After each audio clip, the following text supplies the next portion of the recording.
Meet Kate. Kate's New Year's resolution is being on a health kick and sticking with it. I'm a morning person now.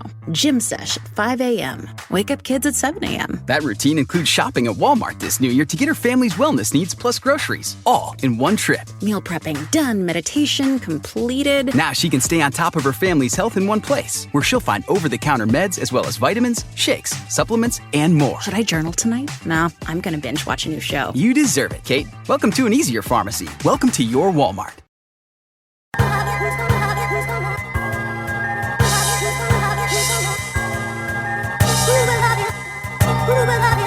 Welcome to episode 132 of the Highly Relevant Podcast, a Latinx show where I interview the people and discuss the moments that are shaping our American and Latino pop culture.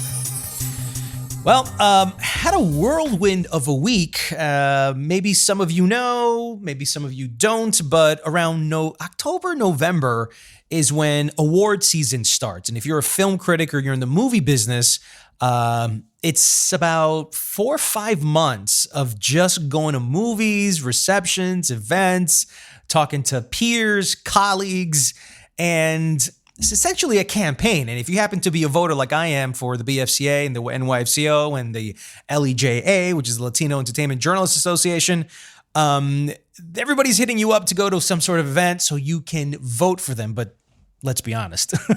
It's more like, how can we sway your opinion to like our movie so you can vote for it so that way we can give it an award? And that's what it kind of all boils down to, is this campaign season where movie studios and movie companies spend a lot of money to make it happen. So I got a chance to see The Marriage Story on Monday at the Paris Theater, and then there was an after party at the Oak Room at the Plaza Hotel, which is right next door. And if you guys have been to New York and you've seen or been to the Paris Theater and have hung out, obviously, at the Plaza Hotel, which is an iconic landmark here in New York City, it was like a quintessential night. It was actually Sunday night. And it's one of those moments that it's New York. It's like a postcard moment. And it was just awesome. Adam Driver was there. Scarlett wasn't there, by the way, but Laura Dern was with Alan Alda, Ray Liotta. Great cast, very intimate, very fun. And the movie was great. It's like 2019's Kramer versus Kramer. That's what you can expect. It's sort of like a love story masked in a divorce story. It's really interesting and very well performed. I expect award nominations for that, definitely. Then I had a chance to go to a Frozen 2 VIP screening that was set up by Disney and that was hosted by Lin-Manuel Miranda. And Idina Menzel was there, Kristen Bell was there, Bobby and Christina Lopez. They are probably the hottest songwriter team in Hollywood right now. Definitely on Broadway, but in Hollywood as well. They did the full soundtrack of Frozen. They wrote Let It Go. They wrote Remember Me from Coco that won an Oscar award. And now they're back writing the full soundtrack of Frozen 2. And there's this one big song, but ultimately Frozen 2 just wasn't as good as Frozen 1 and that phenomenon. And, it's unfair to equate them, but I mean, it is a sequel and we live in a world where we're always comparing things. So if you wanted to compare it, definitely part 1 was much better, but that doesn't mean that part 2 was bad. It was just a little predictable. Like you knew what was going to happen. I knew what was going to happen from like 20 minutes into the movie of how the ending was going to be. Nevertheless, this is a very good sequel that you can be proud of, but don't expect the phenomenon of what Frozen 1 was. Then I got a chance to see Beautiful Day in the Neighborhood, which is the Fred Rogers, Mr. Rogers biopic. That really isn't a biopic. It's more the story of a journalist that wrote an article for Esquire about Mr. Rogers and how he was a broken man who somehow was fixed by Mr. Rogers, and his kindness was the thing that did it. It was the catalyst of this man going through this journey. So don't expect the documentary type of thing. And by the way, I thought the documentary was better than this feature-length version of the film. I also saw The Two Popes. That stars Jonathan Pryce, Anthony Hopkins, and I happen to think this is the best movie of 2019. It's essentially it's like inspired in a true story, but with fictitious elements of the current Pope, Pope Francis, Jorge Bergoglio from Argentina, and the previous Pope after that never really left, but he resigned, he quit. He just felt like God wasn't speaking to him anymore. And they both come together to create, like, I think it's the second time in history that there are two popes that are living and that are still popes, but one is functioning and the other one isn't. The other one's like in retirement. And it kind of explains how this meeting or this friendship came together and how the result of the two popes in the Vatican City occurred. And it's incredible that there's really just a lot of talking here between two people, but the writing is so good and the direction is so good and the editing and the pace and the flow, and nothing ever feels boring in this movie. And to have Spanish being spoken and to have a character from Argentina, it was blissful. And so if you get a chance to see it, The Two Popes was just absolutely incredible for me. But this week, actress, singer, and producer Ana Villafañe joins me to talk about what it feels like to be a part of not one, but two shows on NBC, the reasons why she hasn't returned to Broadway just yet, why she's been so transparent on speaking about mental health publicly, and why producing her recent Latinx cabaret event for Hispanic Heritage Month in New York was such a fulfilling experience for her. It's time to give your weekly pop culture news recap in a segment I like to call Jacked In.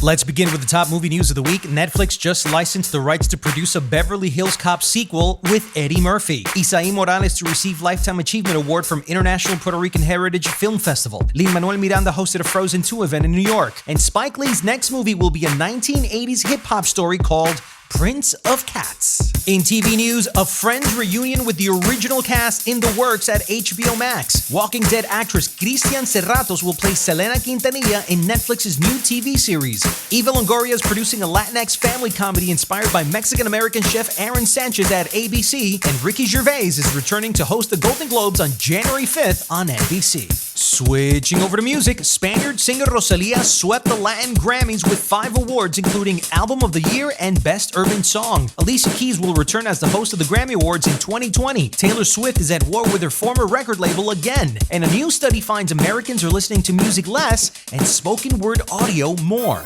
And in tech and social media news, Instagram will start making likes private in the US this week to random selected users. 10 million people have already signed up to Disney+.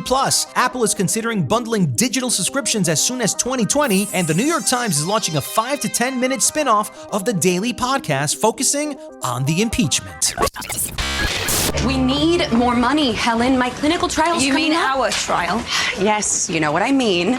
But the startup I costs hear you. are We're not selling the proton beam laser. cutting edge and cheap don't exactly mingle.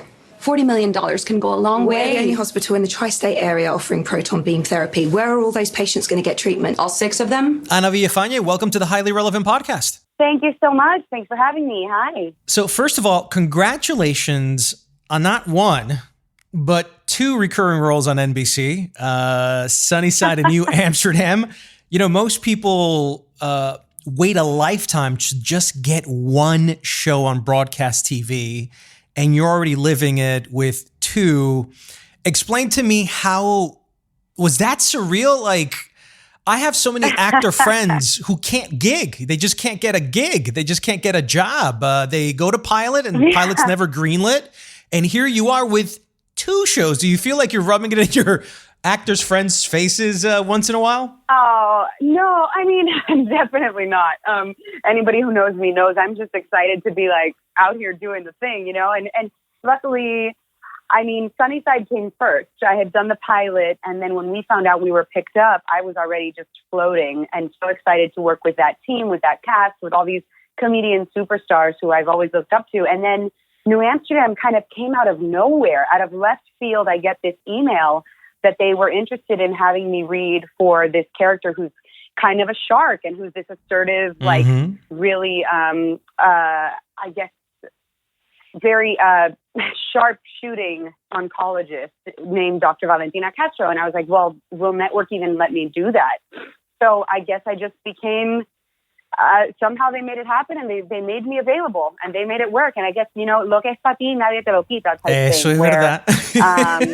Yeah, so like where these fierce women, these fierce Latina roles kind of came up, and I was like, can I do both? Like, will they give me the opportunity? And they have, and it's been really nice to work with a network that's so inclusive and that's so like ready and willing to champion me, of course, as an individual, but it's so much bigger than me. It's having those narratives out there with these like fierce characters. It's not common to have two shows on the same network, right? No, I kept telling my mom at first, I was like, just leave NBC on all the time, and then I'll just pop up. It's like I'm coming over for dinner, just Tuesday nights and Thursdays. And then it's nice because now Hulu bought Sunnyside, so people can watch. Both of them actually are streaming at all times. So it's really fun when I get like text in the middle of the night from my friends. They're like, oh my God, I'm finally catching up. I'm obsessed with, so-and-so from Sunnyside, especially the twins, my Maylin and Jun Ho, those characters are like popping off. And then on the New Amsterdam side, I'll have like my aunts, like my tias hitting me up in the DMs being like, oh my God, we're so proud of you and all that stuff. But it's fun. So I know you from On Your Feet, where you played Gloria Estefan. I'd interview you several times for that show. Which is such a big hit. And I know how tough it was because I believe it was your debut on Broadway, correct? Oh, yeah, that was my first Broadway audition. That's insane. I mean, seriously, it's insane. And not to belabor this, but on the podcast, we talk about this a lot just because it's a factual reality. Not a lot of Latinx get opportunities that others do, that other cultures do. Your accent is too strong. You look too Latina. Can you look a little bit more American? What the hell does American look like? And we battle through a lot of these challenges in our industry, whether they're microaggressions or subconscious prejudice or whatever it may be. Have you been able to wrap your head around your success at such a young age? It's not like you've been in the business for 20, 30 years and now finally things are kicking in after all that hard work. Do you sometimes feel like there's a little, a guardian angel, always around you? I actually do feel that. But people don't know that I actually moved to LA when I was 18 years old and I didn't know anybody, and I was out there doing every Taco Bell commercial and doing getting killed, being the victim of every gang crime on procedurals and such, and doing like episodes of America's Most Wanted and doing all these, I did climb the ladder. It was just kind of on the DL. Like I was more just focused on eventually attaining that thing that would be a success and that would, give me something to really sink my teeth into. So it actually did take some time for me to find, or for the industry, I guess, to even notice that I was around. But I definitely feel guided, and I definitely feel like I've had humans who have been like guardian angels, obviously Gloria Estefan being one of them, Jerry Mitchell, our director, who picked me out of all these classically trained musical theater roles. I had no formal training. And then people like Gloria Calderon, people like Cal Penn, people like everybody at NBC, my team, who just have seen things in me that I don't even see myself. I have breakdowns all the time where I'm like, why am I even here? How did I get here?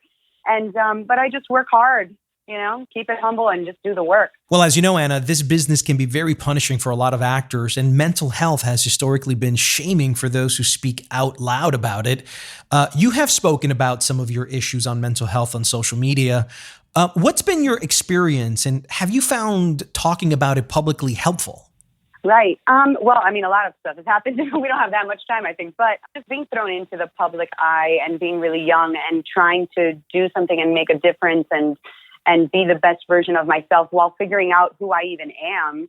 That's the journey of growing up that all of us face. And so doing so under the pressure of like social media and having a job to do that I really felt strongly about, a responsibility that I wanted to do it well, to do my job and do it well. It's one thing to get the job. A lot of actors and a lot of like celebrity culture now, like you look at the Kardashians and like just the atmosphere of the entertainment industry is just being out there and just being some sort of persona, being a brand, like whatever that even means.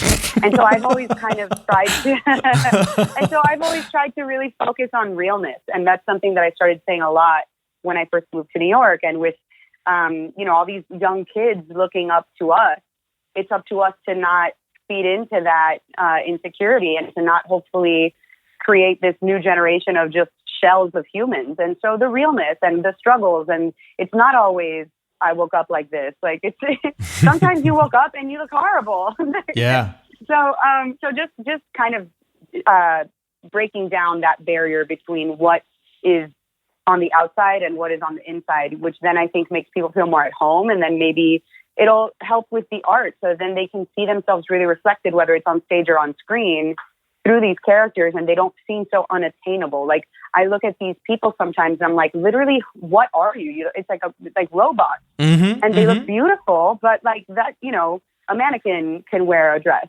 I'm interested in the person. I'm interested in the mind and the personality, but that's always been kind of how I was raised, I guess. So I think I have to attribute it to my parents.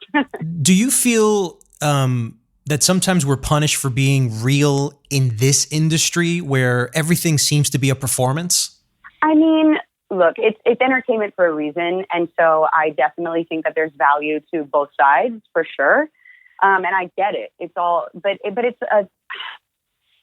a matter of not taking it too seriously where it can eat away at you.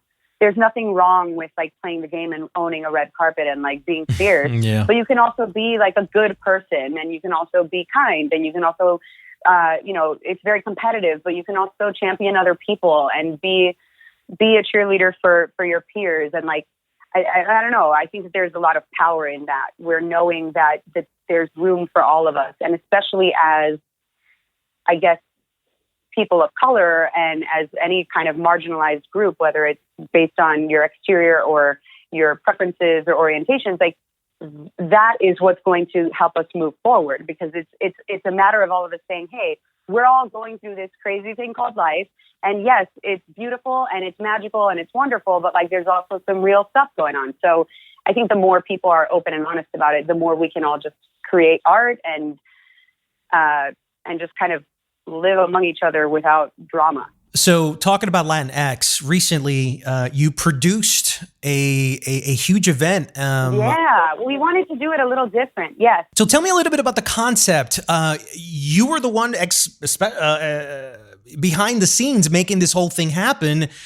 So was this your idea? And explain it to me a little bit about it.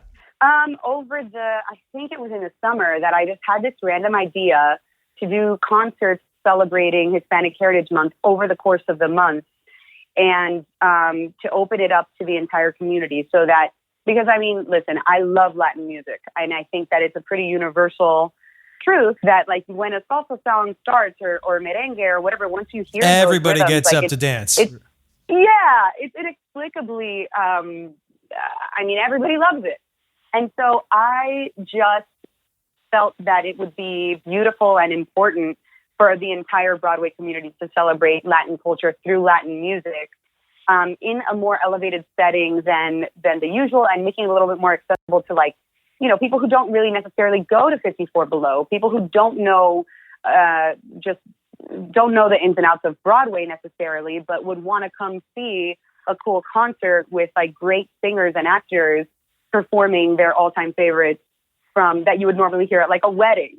And so that's what we did. So everything from, of course, Mi Tierra to like Mark Anthony and Celia Cruz and Selena songs. Like it was a really fun project because I have a degree in classical music. And so I was able to arrange with our musical director, Justin Ramos, who I've known since college. We were able to arrange all these songs and do mashups and do like No Scrubs with Amor Prohibido and stuff like that, where it was bridging the gap between, what is it being Latin American these days? Like, what does it feel like to be, I'm Cuban-Salvadorian, but I was born in Atlanta, Georgia. And I listened to Post Malone, and I listened to Bette Midler, and I also listened to Juan Luis Guerra. So we're a mix now. And so I wanted to create something that spoke to this generation and that spoke to to my own audience. Like, what would I want to go see type thing? What would I want to go see a bunch of Broadway stars do? And it was an interesting concept to have not only Latinx performers, but also non-Latinx performers. So we had everybody from Alexis Michelle, who's from RuPaul's Drag Race, to Jessica Vosk, to Samantha Massell, to, of course, like the beloved Latinx talent, like Bianca Marroquin and Ana Isabel and all this stuff. So it was a really fun project. And over the course of 3 nights with completely different set lists and different casts each night over the course of Hispanic Heritage Month at the W for a very low price, you were able to see this once-in-a-lifetime thing with like a 4-piece band and specifically curated for that purpose. And it was really fun. It was really satisfying. I had that idea, and then I called the Broadway League, pitched it to them, and they said yes. And I was like, oh, wow, okay, I guess now I have to actually do the work. And it was really fun. It was crazy. That's awesome. Now, is this going to be an annual thing? Are you going to repeat this again? Or is that's it? That if you missed it, that was it? I mean, the Broadway League and I have been in talks about definitely doing it next year. But the W also ended up reaching out because it ended up being a huge success. They had to add like stadium seating. It was in the lounge at the 42nd, it was in the lounge at the Times Square location. And they had to add like all these seats as of the second one, it was sold out and standing room only. So that was a huge indicator that people liked this, that I think that, people are thirsty for culture like that. And people are thirsty for something new and something different and something fun and engaging. And a little more like downtown, it was a little more like, it wasn't the same Broadway polished feeling. You were up close and personal with all these stars. And that was the idea, And so the W has actually reached out to me with interest to do DC, Los Angeles, Miami. Oh, wow, like a little tour. Yeah, to do, and it would be fun because then I could get people from different all those cities, different areas, which would be really cool too, and kind of pull their audiences. And of course, reaching out to Gloria from Miami one would be amazing. Oh, hello. Yes. That has to be done. It's a really fun. I know. I'm actually really excited about it. I think it's going to happen as soon as I finish shooting the 2 shows. I think I can get back into that a little bit more and put my producer hat back on, which is insane. I just turned 30 and I was like producing concerts in New York City and hiring my friends who I literally just texted them all of the talent. I would just like text them or DM them. Hey, you want to come over and sing? So enthusiastic. Yeah, and it was really cool. It was really That's great awesome. to see everybody come together and to really like feel it. It was fun. So, are you coming back to Broadway? I mean, that is the plan. I think with the right project, I think, I've had such a fairy tale existence when it comes to Broadway. And I'm really excited about the opportunity to come back. It just has to do with the right things. It's difficult to move backwards once you've done something so at the magnitude of On Your Feet. And so I'm being very patient and just keeping my eyes open, but not really like going after it in the same way had I not felt so fulfilled from the first run, Right. So I'm I'll know it when I see it type thing. When I get the email, when I read a script, when I get a phone call from a composer who's like, makes me really excited at the idea of working with them, then that's when it'll happen. But I would love to do something that's not even specifically diverse, I guess, for lack of a better word. Like I would love to do some sort of like a revival. Like I want people to know that we as Latinx performers can also go do, a Sutton Foster type role, or can also go do a revival of a Cole Porter musical and still attain that same level of artistry, despite the color of our skin or our ethnic background. I think that's a very exciting idea to me in my head. So I'm kind of looking for that. I'm looking for something that people would say, oh, that's not what I would have expected. Right. Like, that's kind of what I want my return to be. It's interesting. I just saw an interview with Scarlett Johansson and Chris Evans. Obviously, you know who they are, but they've also done Broadway. And he was talking about Lobby Hero and how he was very, very nervous when he first did that show. And when Scarlett asked him if he would come back and do something else, he hesitated tremendously. He's like, 8 shows. The toll it takes on you. It was like I couldn't even hang out with people because I was so emotionally drained and physically exhausted. I didn't want to do anything else. I wanted the whole experience to kind of be over. And now that you're doing television, and I'm sure film is on the horizon for you, why go back to Broadway and that physical and emotional toll of what Broadway is?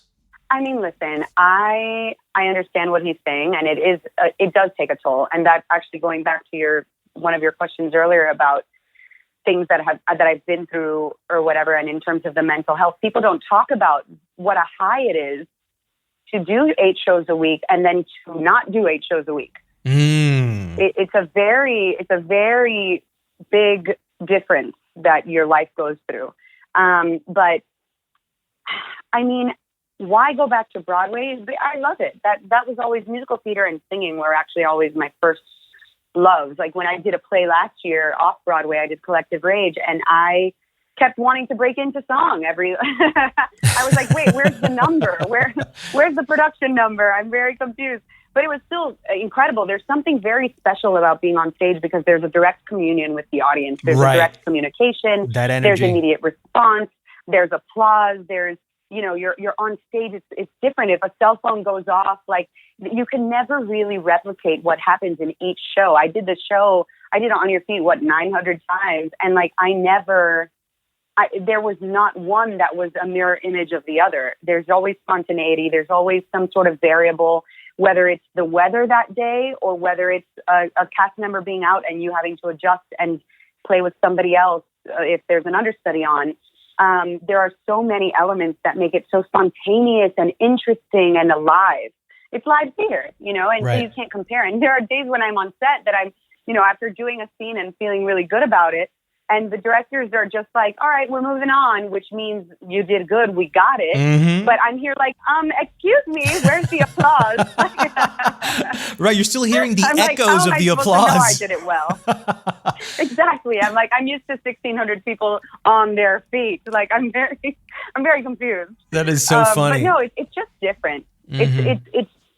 It's making dinner at home versus going out to eat. You're still having dinner, and it's still a date night, but, it's just 2 different experiences. So it's just a matter of finding that balance. Like in a perfect world, I'll be able to, be on Broadway every couple of years and do TV in between and do a film and do just things that call my attention and things that get me excited to get out of bed, Bueno, Ana, fue un placer hablar contigo. Wish you continued success in your career. And if you'd like to catch Ana Villafañe on TV, you can binge her on her 2 NBC shows, Sunnyside and New Amsterdam. Bueno, Ana, let's talk again soon, all right? Absolutely. Thank you so much. And always great to talk to you.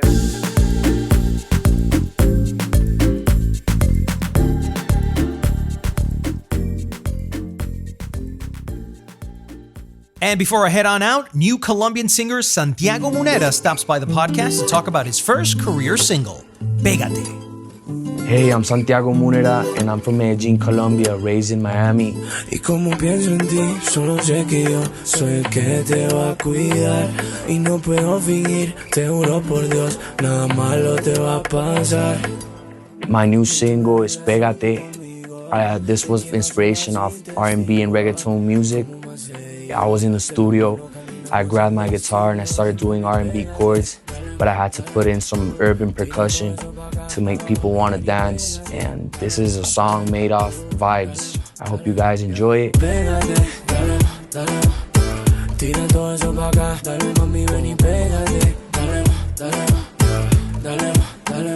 You can follow me as _Santiago Munera in Instagram, Santiago Munera on YouTube, Santiago Munera on Facebook.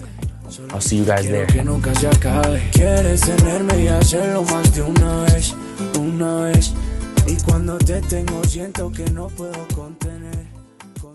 And that's it for episode 132 of the Highly Relevant Podcast. I want to thank Ana Villafañe for dropping by. And if you'd like to support this podcast, please spread the love on social media and tell all your friends about it. You can reach me on Instagram at Jack Rico and my Facebook page at Jack Rico 40.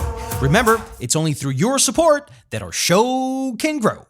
I'm Jack Rico. See you next week on another episode of Highly Relevant.